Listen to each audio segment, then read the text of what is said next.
En avril, j'ai encore regardé quelques trucs, et comme t'es là, c'est l'occasion d'en parler.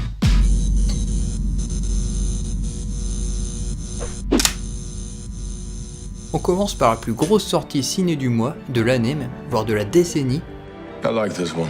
Bon, voilà, t'auras compris que j'ai hyper bien aimé ce film, que j'ai trouvé super cool.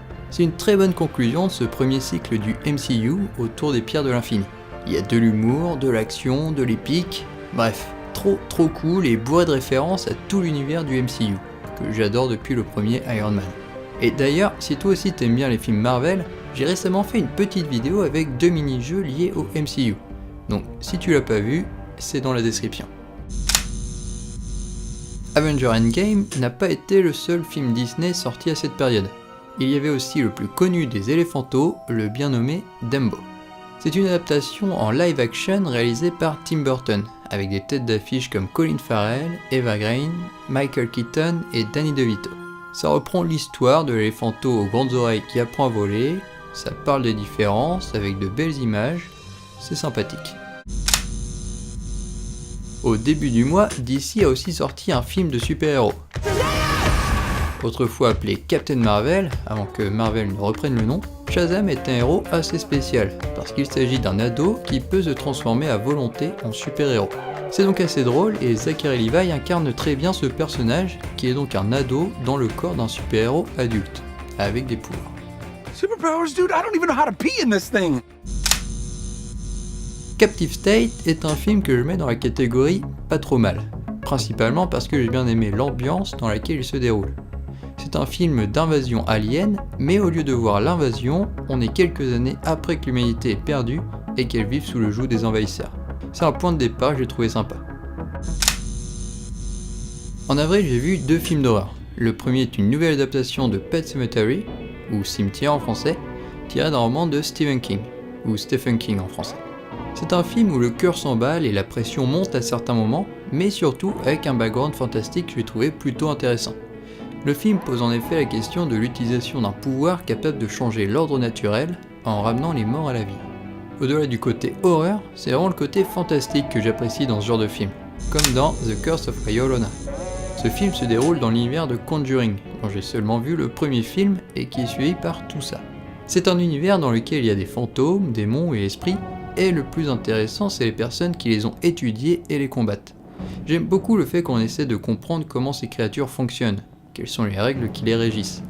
En partant d'un phénomène, comme ici la Llorona, qui a l'air surpuissante et insaisissable, à la fin on arrive à avoir de l'espoir et à se dire qu'aucun problème n'est insurmontable quand on l'étudie assez. Et c'est quelque chose que j'apprécie. Par contre, le problème c'est le titre français, qui racole un peu en vendant une dame blanche, alors que c'est un esprit un peu différent. Bon, après je comprends que la Llorona, ça aurait pas été très vendeur. Mais si tu veux en savoir plus sur les vraies dames blanches, je t'invite à aller voir la vidéo des explorateurs de l'étrange, disponible sur la chaîne de la Adventures Production, et dont le lien se trouve dans la description.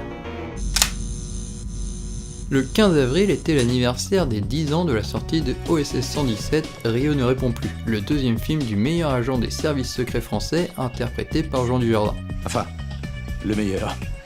C'est pas à moi de le dire.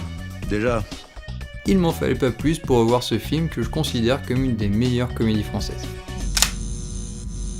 Robin Hood, sorti en 2018 et porté par Taron Egerton, était plutôt drôle, avec des scènes d'action sympas mais sans beaucoup plus d'intérêt pour cette 31e adaptation de Robin des Bois au cinéma.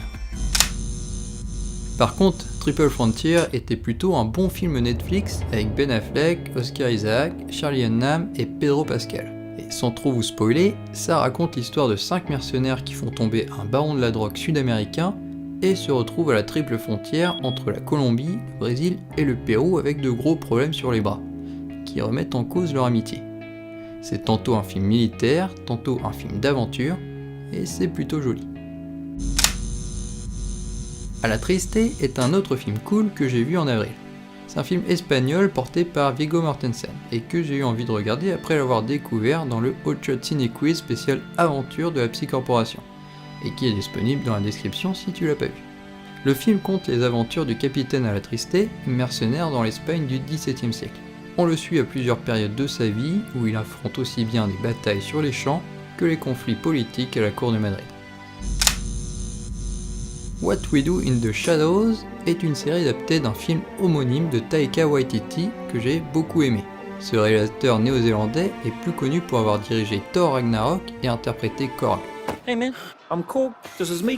We're gonna jump on that spaceship and get out of here. Wanna come? La série reprend le même principe que le film, c'est-à-dire que c'est filmé par une équipe de tournage qui fait un reportage sur des vampires, et tout le monde a l'air ok avec ça. Il faut dire que c'est une comédie plutôt absurde, avec un rythme assez particulier, mais que je trouve intéressant et plutôt drôle.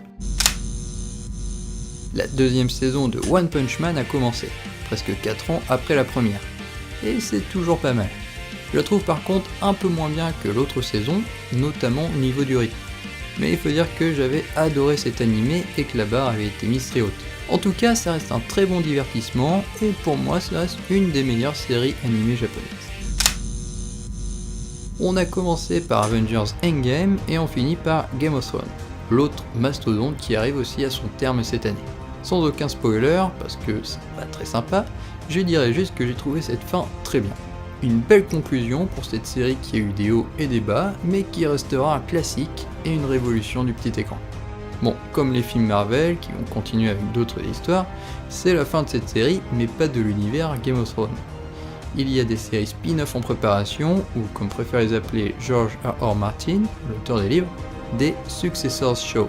Et notamment une série dont la production est bien entamée, qui devrait s'appeler The Long Night, et qui d'après le synopsis se déroulera des millénaires avant l'histoire de Game of Thrones. Voilà, c'est tout pour le mois d'avril 2019. Merci d'avoir regardé, j'espère que ça t'a intéressé et que tu as peut-être découvert des trucs. On se retrouve bientôt pour une nouvelle vidéo et le mois prochain pour mon opinion mensuelle de mai. Alors n'hésite pas à t'abonner pour ne pas la manquer et à partager cette vidéo si tu l'as aimé. Allez, à la prochaine. Yann, c'est un mec on sait pas trop ce qu'il fait, mais il a une vie, c'est la vie de Yann.